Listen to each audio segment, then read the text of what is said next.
My name is Gcobisa. I'm from the small town of Port Elizabeth in the Eastern Cape, and I'm a filmmaker. I'm working towards being an archiver. I think that's a title that I feel represents me the most. I think in a nutshell, I'm really just trying to build a blueprint on my Blackness because I have not found a place in which I feel completely myself in it. So I've just had to pick pieces from different parts of it and just, decide that this is what I am and this is how I'm going with it. And I don't think it should be that difficult. I'm just trying to figure out ways to not make it that difficult. I think for me, that's through filmmaking.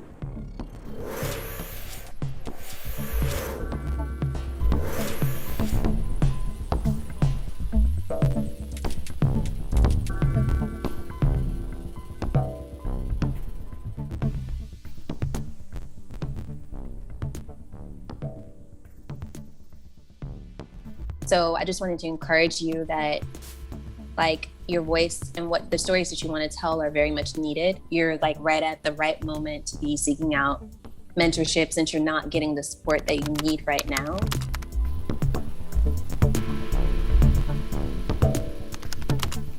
I work in Cape Town and I did a year at film school, my honors in directing and writing. So I didn't really have the foundation of technical and camera. I got approached in the end of my school career by a company here in Cape Town, and then I started working in commercials. Never wanted to work in commercials, but there's a lot I need to learn, and I figured that might be a healthy place to be in because everything happens very fast and quicker and everything is constantly changing. So I would get to adapt to different environments and different techniques and different concepts and all those things. Very long story short, I am ready to leave. Not necessarily Cape Town, but the work environment I find myself in, because it just it's not nourishing the direction I'd like to follow. As talented and as young as we are told that we are lazy, and so often told that we are not willing to pull up our weight and do things that are necessary, and we can understand that things are processes. Your method of teaching back then can't be the same as your method of teaching right now. I don't even care what title you uphold or how the hierarchy stands. There are so many things that were okay then that aren't okay now, and those are conversations that need to be had.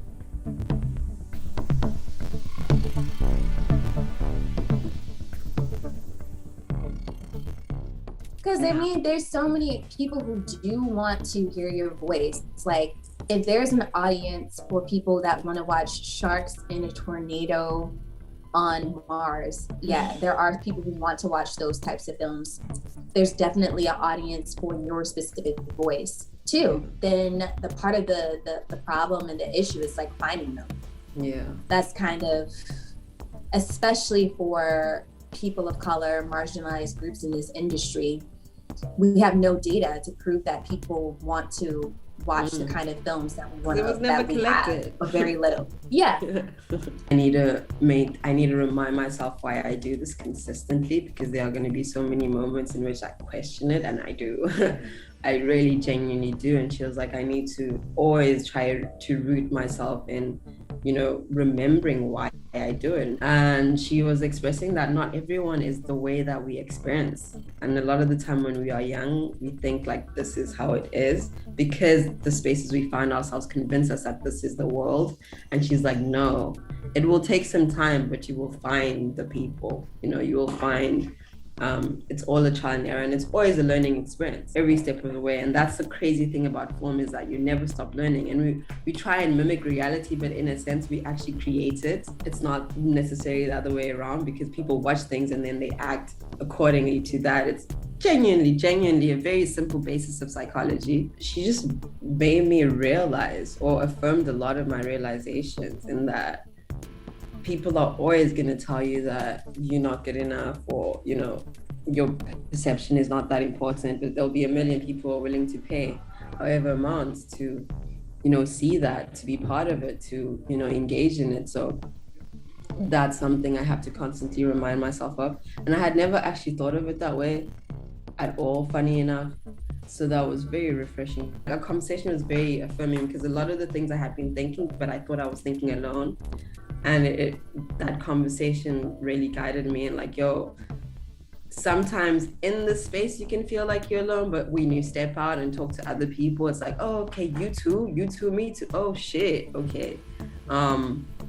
So again, a reiteration of community, because we can't do this alone. We know we can't do it alone, but I think the process of trying to find the right people to do it with can be exhausting.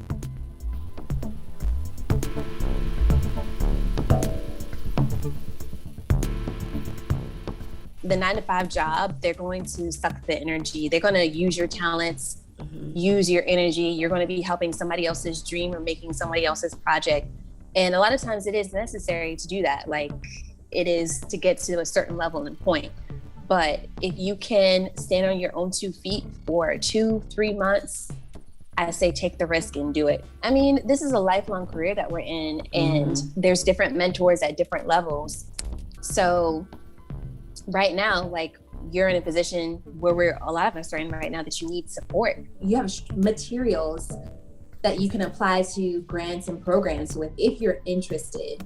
But the route that you want to go in directing, I definitely think it's definitely something that would be good for you. That's the way I've done it. It's not the only way. I would say other ways of doing it is kind of the way that you're doing it right now, is working underneath someone. She was very, very affirming. I think that was the most like pivotal part of the whole conversation, because I've been thinking about leaving my job for the longest time. And a lot of people have been kind of saying that that's probably the right move to make, but obviously, you know, we have responsibilities and everything. And I think she was kind of a nail in the cup. So there's like this really insane sense of like relatability, obviously, because she's a Black woman and I'm a Black woman. There was much to speak about because we face similar challenges in the workspaces that we work in. And that was very nice, because I often find myself with no one like me in the spaces I work in. Follow your intuition at all times, even when you think it's leading you the wrong way.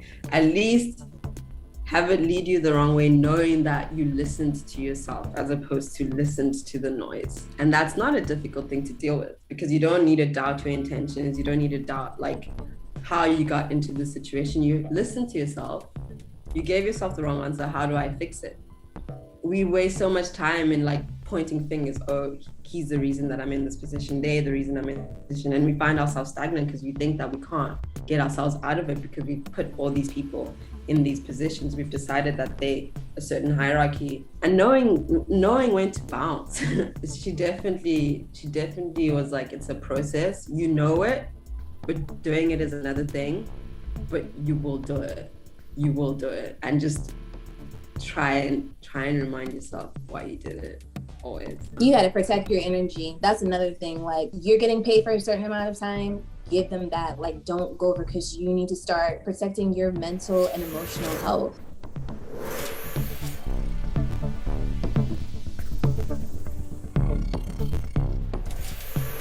Your thing is going to be finding the time for your creativity, to be doing what you really want to be doing. That's going to be the challenge. And you're not alone. It's everyone. Time management. Like, this is something we always know. But it's like, sometimes I think we actually need to be told, you need to manage your time. You need to go to this. You need to go do this. And then we don't really do it. Another tool I would say is consistency. I think that's the most important one. Practicing discipline and consistency. Those are the tools I need to work on severely.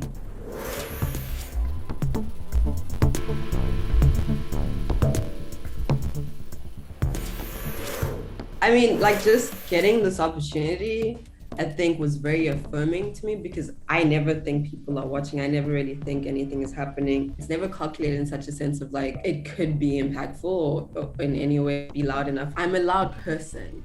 I don't have to say much to be loud. And I think that's starting to make me realize that I can't silence myself anymore. I shouldn't silence myself anymore. I need to continue being who I naturally am. It doesn't help for me to think I need to, you know, not be too much. It's okay to be too much. It matters if it feels like I'm crazy, I'm probably going into the right direction, because every time I felt like I'm somewhat crazy in my ideas, it turns out to be something quite, you know, memorable in a way, in many different ways. I need to be disciplined in understanding that I am who I am, and I need to stick with that, because that's what makes me, that's the gold mine.